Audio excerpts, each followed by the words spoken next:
I can treat you blind. What's going on, guys? Welcome back to the channel.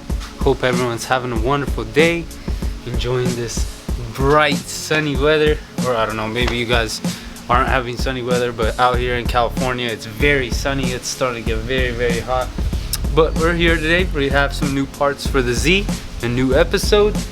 Let's get to it.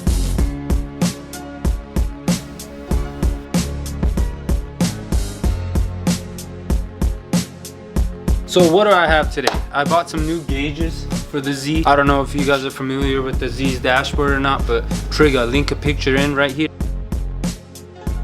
As you guys can see in that picture, there's 3 pods. One of them from factory is a clock. The second one is your voltage from your battery. And your third one is your oil temperature. As cool as they look, and they're very nice. Cool little thing for stock coming out of the factory, but that's not what I wanted. I wanted something nicer to be able to have more information on when my car is running. So first thing I got was an AEM air to fuel ratio gauge. This has always been one of my favorites. They're very nice. They're just a quality gauge. It's well worth the money. So I got it for the AFR. As you guys saw in the previous video, if you haven't, go check it out. Innovate Motorsports oil pressure and oil temperature gauge. I showed how to install the sensor. But the next gauge I also got is the Innovate Motorsports gauge, but this is our coolant temperature gauge, where the gauge cluster is the coolant temperature as well as it gives us the battery voltage. What's cool with these Innovate Motorsport gauges is they display 2 different readings and the same gauge. I don't really like that whole look where the side pillar has a bunch of gauges. I just think it looks kind of funny, and I just don't want that many gauges in my face, at least not right now. Maybe later in the future I change my mind, but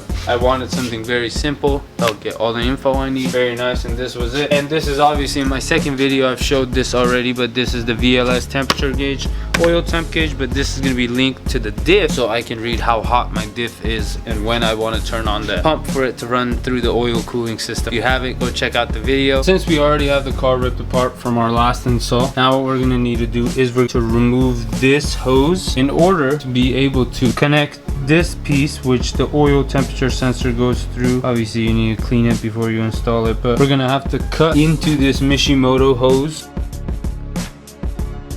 Alright, so now that we took that hose off, we're gonna go ahead and take this piece that we have, and I took the temperature sensor out of the Innovate box, and this goes into this, and this will screw on. Obviously you're gonna want to screw it on one round, take it off, clean it, because there's some like extra shaving, metal shaving and stuff. Then when you're ready to install it, finally you're gonna want to put some of this stuff.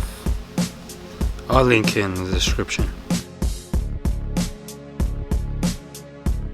Alright, so now that we pulled out the Mishimoto hose, so I think the best place to put this neck, from like right here to like right here, somewhere like that, or from here to here. I think from here to here is probably the best. So that's what we're gonna do. We're gonna cut here, and then we're gonna cut here. Well, alright, this is the final product. So now what you're gonna do is want to tighten it all up and then throw it back on the car. So this is the final install, connected to the water neck. This is the gauge itself. So this is what's going to connect to that sensor, and it's going to go to the back of this. So now what we're going to do is we're going to go run this.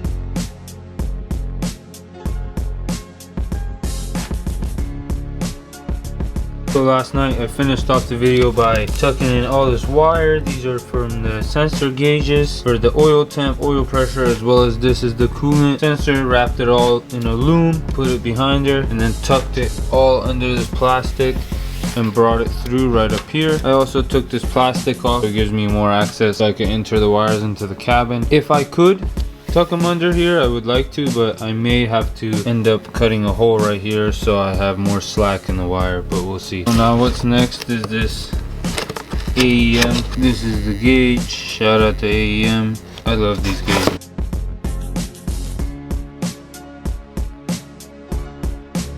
But yeah, now we're gonna install this. Alright, so as you guys can see, that is my test pipe. The arm that breaks out is where the O2 sensor from the car goes, and that screw that you guys see right there, that like bolt that goes in, that's for these AFR sensors. So that is what I'm going to be removing, and going to put this AEM O2 sensor or AFR sensor, whatever it is. I'm going to put it on the passenger side as well, that way it's just easier to run it up. Alright, now that we got the O2 sensor into the test pipes, we're gonna go ahead and plug in the wire.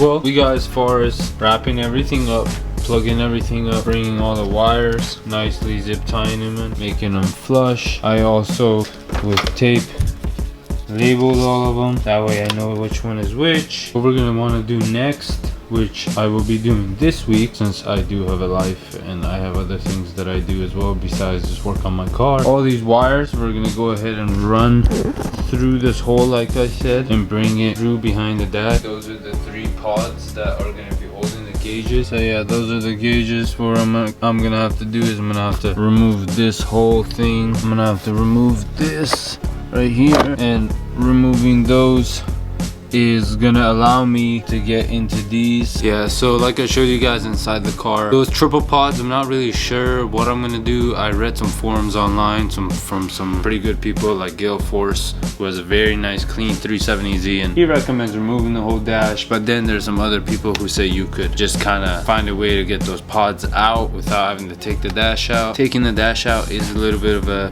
pain, but I'm not really sure. I don't plan on keeping the stock ones, but I have no idea. So this week what I'm going to be doing is figuring out how to do that. I'm going to go ahead and install them, and in next week's video you guys are going to see the full complete install with the whole interior, and hopefully we get some juice to the battery of the car and we can turn it on. We could actually see how they look. But thank you so much guys for watching this video. If you guys enjoyed it, learned anything, please give it a thumbs up and leave a comment if you have any questions, if you want any other ideas, or like you guys want to see something with this car. If you haven't already, or if you're new to my channel, please hit that subscribe button right down below. I'll put it right here so you guys can be updated with all the videos. Maybe check out some of my older videos. I am building my 370Z. I have a lot of stuff for it. I upload new videos as well every Saturday at 10 a.m. California time. So see you guys next Saturday.